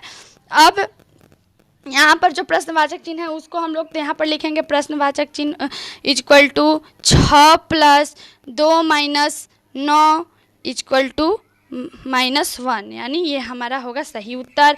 अगला सवाल है क्वेश्चन नंबर 111 और 112। निम्नलिखित प्रश्नों में दिए गए विकल्पों में से कौन सा विकल्प नीचे दिए हुए शब्दों के सार्थक क्रम दर्शाता है, यानी निंदा, चिकित्सा, बीमार, इलाज और स्वास्थ्य लाभ। ठीक है, तो ये कैसे दर्शाता है, तो मैं आपको बता दूं कि बीमार चिकित्सक। ठीक है, बीमार इंसान किसके पास जाता है, चिकित्सक के पास जाता है। और ठीक है, निदान कहाँ होता है, इलाज से होता है। और इलाज कहाँ होता है, इलाज होता है जो स्वास्थ्य लाभ के लिए होता है, यानी कि हमारा क्या होगा, यानी पहले बीमार, फिर चिकित्सक, फिर निदान, फिर इलाज, फिर स्वास्थ्य, यानी 3 2 1 4 5 3 2 1 4 5 हमारा इसका सही उत्तर होगा।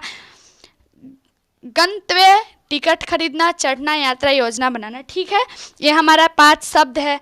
अब इसे हमें सही क्रम में कैसे मतलब जुड़े हुए हैं, तो मैं आपको बता दूं कि शब्दों का जो सार्थक क्रम होगा, योजना बनाना, टिकट खरीदना, यानी हमें कहीं जाने के लिए योजना बनाना होता है, और योजना बनाने के बाद हम कहाँ जाते हैं, टिकट खरीदने।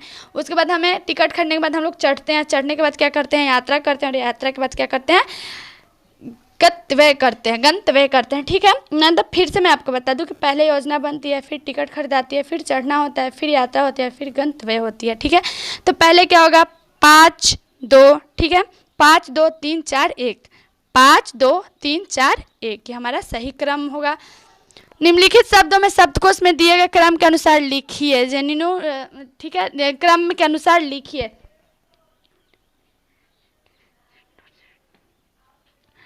यहाँ पर हमारा जो है 5 यहाँ पर दिए हुए हैं, जेन्युइन, जेनिस, जेंडर, जेंटल और जनरल। ठीक है, अब इसे हमें सही दर्शाना है, तो पहले जेंडर, फिर क्या होगा जनरल, फिर क्या होगा जेनिस, फिर होगा जेंटल और फिर होगा जेन्यू। मतलब कि 3 5 2 4 1, 3 5 2 4 1 इसका सही उत्तर होगा। अगला है क्वेश्चन नंबर 114 से 117। दिए गए प्रश्नों में एक अनुक्रम दिया है जिसमें पद संख्या अक्षर लुप्त दिए गए विकल्पों में से वह सही विकल्प चुने जो अनुक्रम को पूरा करेगा। तो जो यहाँ पर 4 शब्द दिए और जो इसमें अनुक्रम को पूरा करेगा तो इस अनुक्रम को जो पूरा करेगा होगा टॉप, TOP। अब है SCD, TEF, UGH। अब यहाँ पर जो प्रश्नवाचक चिन्ह है वहाँ पर के सही अक्षर को चुनना है और WKL। तो इसका जो सही अक्षर होगा वो होगा हमारा VIJ, ठीक है, VIJ। अगला है 5 8 9 14 20, ठीक है, 5 8 9 14 20 जो प्रश्नवाचक चिन्ह है वहाँ पर कौन सा अंक आएगा? तो मैं आपको बता दूं कि वहाँ पर जो आएगा वो हमारा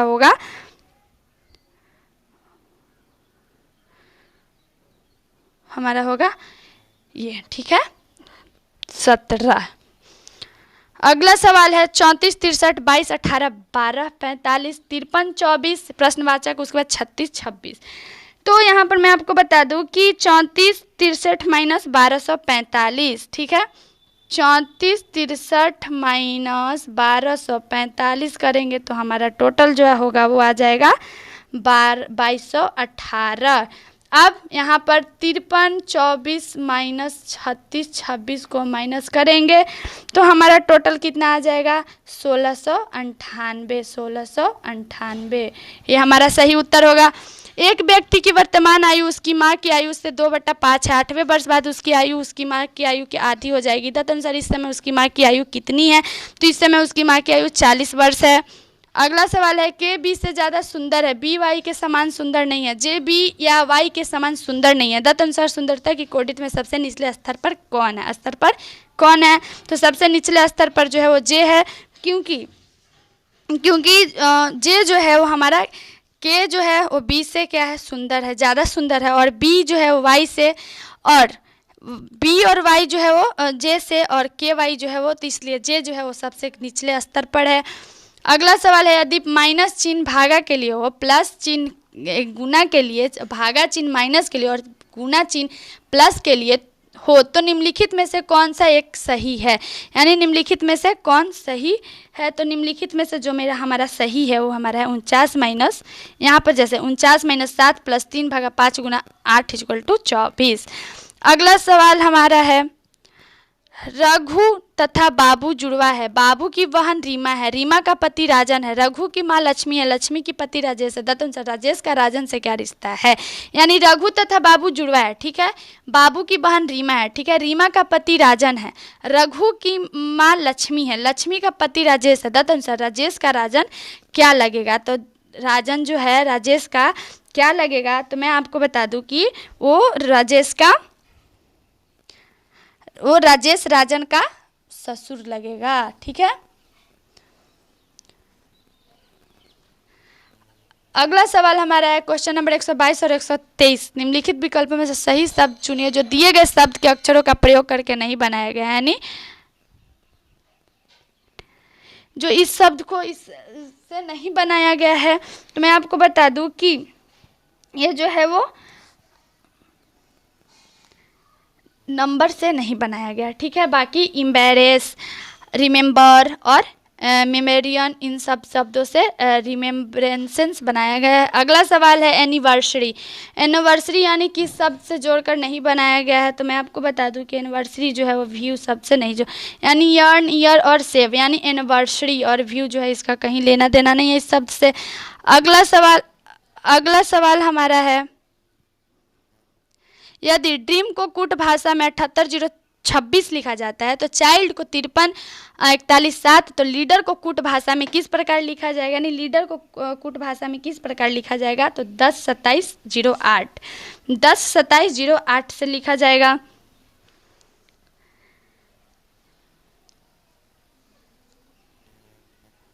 एक चूहे को कुत्ता कहा जाए, कुत्ते को नेवला, नेवले को शेर, शेर को सांप तथा सांप को हाथी कहा जाए तो पालतू पशु के रूप में किसे पाला जाएगा? यानी पालतू पशु के रूप में किसे पाला जाएगा? तो कुत्ते को पालतू पशु के रूप में पाला जाता है, परंतु यहाँ कुत्ते नेवला को कहा गया है, तो यहाँ पर नेवला को क्या है, पालतू के पशु के रूप में करें। यदि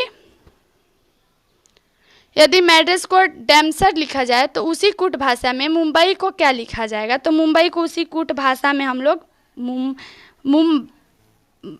मुंबई लिखेंगे। ठीक है। अगला सवाल है क्वेश्चन नंबर 127 131 निम्नलिखित प्रत्येक प्रश्न में दिए गए विकल्पों में से लुप्त संख्या को ज्ञात करना है, यानी यहाँ पर लुप्त संख्या को ज्ञात करना है।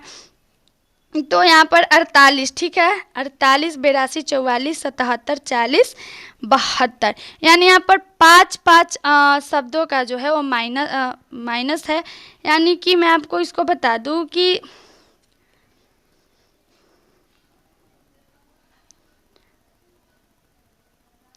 इसमें मैं इसका जो हमारा लुप्त संख्या यहाँ पर जो होगा या जो यहाँ पर प्रश्नवाचक के पास आएगा जो संख्या होगा 36 होगा, क्योंकि मैंने जैसा कि अभी आपको बताया कि 5 माइनस और 4 ऊपर से 5 माइनस और नीचे से 4 माइनस के अंतर पे है, तो यहाँ पर 36 आ जाएगा।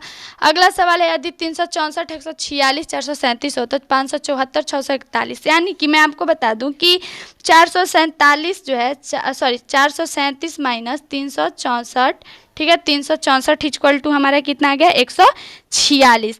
574, ठीक है, तो यहाँ पर हम लोग लिखेंगे 641 minus 641 minus 574 equal to 574 equal to हमारा 67 आ जाएगा। ठीक है, यानी कि यहाँ पर हम लोग 641 माइनस करेंगे 74, तो हमारे यहाँ पर 67 आ जाएगा। अब 67 में हम लोग क्या कर देंगे, 2 से गुना कर देंगे, 2 से हम लोग गुना कर देंगे तो हमारा जो है वो 134 आएगा। तो यहाँ पर इसका सही उत्तर 134 होगा।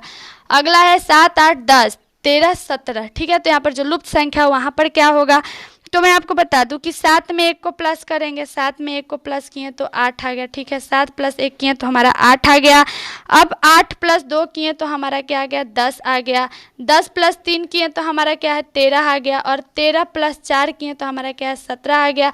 ठीक है, 17 आ गया। अब 17, अब यहाँ पर जो प्रश्नवाचक चिन्ह है वहाँ पर हम लोग कितना प्लस करेंगे कि हमारा सही अंक आएगा। तो मैं आपको बता दूं कि यहाँ पर हम लोग क्या करेंगे 17 प्लस 5 कर देंगे, यानी हमारा जो है वो 22, यहाँ पर सही उत्तर इसका 22 होगा। ठीक है, अगला है 69 72 78 87 प्रश्नवाचक है, उसके बाद 114, यहाँ पर यानी कि यहाँ पर प्रश्नवाचक जो चिन्ह है वहाँ पर कौन सा अंक आएगा। तो मैं आपको बता दूँ कि 69 प्लस 3, ठीक है, 69 प्लस 3 तो 72 प्लस 6 तो 78, ठीक है, 78 प्लस 9 इक्वल टू 87। ठीक है, अब यहाँ पर जो है कि 87 में क्या करेंगे, 87 में 12 को प्लस करेंगे तो हमारा क्या आएगा 99। 87 प्लस 12 इक्वल टू 99, तो यहाँ पर हमारा इसका सही उत्तर 99 होगा। अब 99 में इसको मैं मिटा दे रही हूँ, उम्मीद करती हूँ कि आप लोगों को समझ में आ रहा होगा। यहाँ पर तो हमारा 99 प्लस कर दिया, 87 में 12 को प्लस किए तो प्रश्नवाचक चिन्ह के पास हमारा क्या है 99 आ गया। अब 99 में हम लोग कितना प्लस करेंगे, तो 99 में हम लोग 15 को प्लस 99 प्लस 15 इक्वल टू हमारा 114 आ गया। ठीक है, अगला सवाल है 1 और 8, ठीक है, प्रश्नवाचक 27।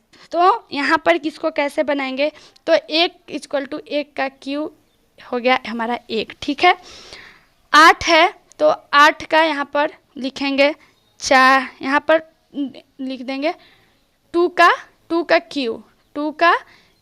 क्यू यानी 2 गुना 2 गुना 2 यानी 8 आ गया। अब 27, ठीक है, तो 27 का लिखेंगे, 27 का हम लोग लिखेंगे 3 का क्यू यानी 3 गुना 3 गुना 3 तो हमारा 27 आ जाएगा। अब यहाँ पर कौन सा, यानी यहाँ पर हम लोग लेंगे 64। ठीक है, 64 यानी 4 का हम लोग क्यू कर देंगे, 4 गुना 4 गुना 4 तो यहाँ पर 64 आ जाएगा। अगला है दो कारें एक ही स्थान से एक ही समय पर चलती है, उनमें एक 20 किलोमीटर घंटा की गति से उत्तर दिशा में और दूसरी 15 किलोमीटर घंटा की गति से पूर्व दिशा में जाती है। तदनुसार 2 घंटे की यात्रा के बाद उनके बीच कितनी दूरी किलोमीटर हो जाएगी, तो उनके बीच जो है वो टोटल 50 किलोमीटर की दूरी हो जाए। यदि पुलिस को शिक्षक कहा जाए, शिक्षक को राजनीतिज्ञ और राजनीतिज्ञ को डॉक्टर, डॉक्टर को वकील तथा वकील को सर्जन कहा जाए, तो अपराधियों को कौन पकड़ेगा, यानी अपराधियों को कौन पकड़ेगा, तो मैं आपको बता दूं कि यहाँ पर अपराधियों को पुलिस पकड़ती है, ठीक है, परंतु पुलिस को शिक्षक कहा गया है। पुलिस को क्या कहा गया है? शिक्षक कहा गया है। तो यहाँ पर जो अपराधियों को पकड़ेगा वो हमारे हो जाएंगे शिक्षक, क्योंकि शिक्षक को यहाँ पर क्या कहा गया है? शिक्षक को पुलिस कहा गया है, ठीक है। दिए गए विकल्पों में से लुप्त संख्या ज्ञा का चयन करें, यानी लुप्त संख्या का चयन करना है हमें। तो जैसे कि अभी मैंने यहाँ पर बताया कि जो हमारा है, यानी यहाँ पर है 17, 8, 113। पहला कॉलम जो हमारा 7, 8, 13, तो 7 का स्क्वायर और 8 का स्क्वायर, ठीक है। 8 का स्क्वायर तो यहाँ पर 7 7 49 और 8 8 64, ठीक है, 64। अब यहाँ पर 49 और 64 को प्लस कर देंगे तो हमारा क्या आ जाएगा? 64, 49 प्लस 64 इक्वल टू 113, ठीक है, इक्वल टू 113 आ गया पहला कॉलम का। अब दूसरा कॉलम क्या है? 11, 12, 265, 11, 12, 265। तो अब क्या करेंगे? 11 का स्क्वायर और 12 का स्क्वायर करेंगे, यानी 11 का स्क्वायर किए तो हमारा आ गया क्या? 121, ठीक है। 11 का स्क्वायर किए तो 121 प्लस 12 का स्क्वायर किए तो 144 इक्वल टू हमारा 265 यहाँ पर आ गया है हमारा दूसरा कॉलम। अब रहा हमारे पास तीसरा कॉलम, जहाँ पर प्रश्नवाचक यानी लुप्त संख्या जो है उसको हमें ज्ञात करना है। तो यहाँ पर हम लिखेंगे 14 का स्क्वायर, ठीक है, 14 का स्क्वायर, उसके बाद 9 का स्क्वायर, ठीक है। तो 14 और 9 का स्क्वायर करेंगे तो हमारा इक्वल टू प्रश्नवाचक चिन्ह, ठीक है। उसके बाद हमारा जो आएगा इक्वल टू प्रश्नवाचक इक्वल टू 196, 196। 14 का स्क्वायर किया तो 196 प्लस 81 इक्वल टू हमारा कितना आ गया टोटल? प्लस करने पर 277, यानी यहाँ पर हमारा सही उत्तर 277 होगा। प्रकाश ने 6 किलोमीटर की यात्रा उत्तर दिशा में की, फिर बाएं ओर मुड़कर 4 किलोमीटर और पुनः बाएं मुड़कर 6 किलोमीटर की यात्रा की। तदनुसार अपने प्रस्थान बिंदु से प्रकाश कितनी दूरी पर पहुंच गया है? तो प्रकाश जो है अपनी दूरी पर 4 किलोमीटर की दूरी पर। निम्नलिखित प्रश्न में दो कथनों के आगे 2 4 निष्कर्ष 1, 2, 3 और 4 दिए गए हैं। आप समान ज्ञात तथ्यों में अंतर होने पर भी दोनों कथनों के पड़ताल सत्य समझकर करें। आप तय करें कि दिए गए निष्कर्षों में से कौन सा यदि कोई हो दिए गए कथनों से निकलता है। यानी हमारा कथन है सभी मोर शेर हैं, कुछ बाघ मोर हैं। निष्कर्ष है कि कुछ शेर बाघ नहीं है, सभी बाघ शेर हैं।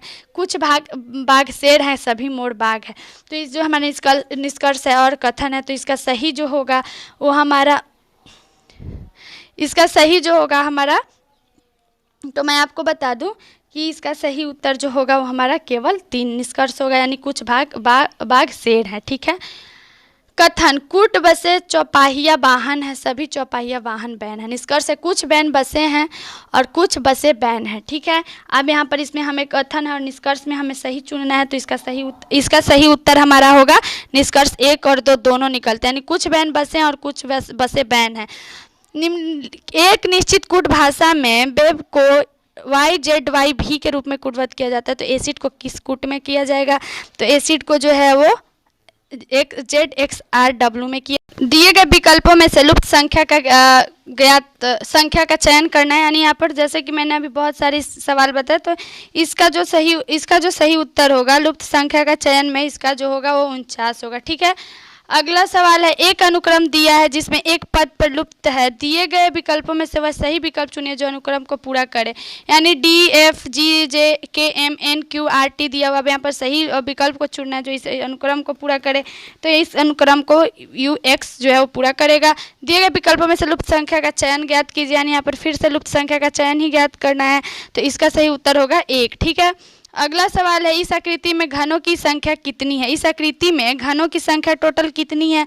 तो हम लोग देख सकते हैं कि इस आकृति में टोटल घनों की जो संख्या है इस आकृति में तो वो है 12, ठीक है। अगला सवाल है कौन सी उत्तर आकृति प्रश्न आकृति को प्रतिरूप को पूरा करेगी? यानी यहाँ पर जो कौन सी प्रश्न आकृति है जो इस प्रतिरूप को पूरा करेगी, तो ये है, ठीक है। अगला है दिए गए पैटर्न का सावधानीपूर्वक अध्ययन कीजिए तथा उस संख्या का चयन कीजिए जो प्रश्नवाचक चिन्ह को प्रस्थापित करेगा, यानी जो प्रश्नवाचक चिन्ह को प्रस्थापित करेगा वो 42 करेगा। अगला है उस आकृति का चयन करें जो निम्नलिखित श्रृंखला में प्रश्नवाचक चिन्ह के पास जगह आ सकती है, तो वो जो आ सकती है वो हमारा है ये, ठीक है। अगला सवाल है, एक ही पासे की 3 अलग अलग स्थितियों को नीचे दर्शाया गया 6 संख्या वाले फलक के सामने के फलक वाली संख्या ज्ञात कीजिए। तो इसके पर सामने वाली फलक की संख्या जो है वो 4 होगी। अगला है, दिए गए पैटर्न का सावधानी पूर्वक अध्ययन कीजिए तथा उस संख्या को चुनिए जो इसके प्रश्नवाचक चिन्ह को प्रतिस्थापित कर सकता है। तो जो इस चिन्ह को प्रतिस्थापित कर सकता है वो 54 है। अगला सवाल है, उस विकल्प का चयन कीजिए जो तीसरे शब्द के उसी प्रकार संबंधित है जिस प्रकार दूसरा शब्द पहले शब्द से संबंधित है। यानी योद्धा, तलवार, लेखक। योद्धा जो है वो तलवार से क्या है, मतलब मैं बता दूं कि यहाँ कामकार औजार संबंध दर्शाया गया। योद्धा का औजार हथियार तलवार, उसी प्रकार कलम औजार है लेखक का, यानी कलम इसका होगा। अगला है, a प्लस बी का अर्थ है कि 20 का बेटा a और a माइनस बी का अर्थ है कि b की बेटी a गुना b का अर्थ है कि b की माँ a भागा b का अर्थ है कि b का भाई a। इनमें से कौन सा समीकरण यहाँ दर्शाता है कि d का अर्थ g है। तो यहाँ पर जो समीकरण दर्शाता है वो ये g plus F Guna a minus D भागा सी। ठीक है। अगला, तस्वीर में एक बच्चे की ओर इशारा करते हुए एक सज्जन ने कहा, उसके पिता के पिता मेरे भाई। इस सज्जन के बच्चे का क्या संबंध है। यानी एक बच्चे की ओर इशारा करते हुए एक सज्जन ने कहा उसके पिता के पिता मेरे भाई हैं। तो इस सज्जन के बच्चे का क्या संबंध हुआ। तो इनका संबंध हुआ दादा के भाई, दादाजी के भाई। वीडियो के आखिर में मैं बोलना चाहती हूँ कि अगर किसी शब्द को सही उच्चारण करने में या किसी प्रश्न को अच्छे से मैं नहीं समझा पाई तो उसके लिए मुझे माफ़ कीजिएगा। और आखिर में मैं एक बात और बोलूँगी कि अगर आप लोगों को मेरा वीडियो पसंद आ रहा है तो आप मेरे यूट्यूब चैनल को लाइक और सब्सक्राइब जरूर कीजिएगा।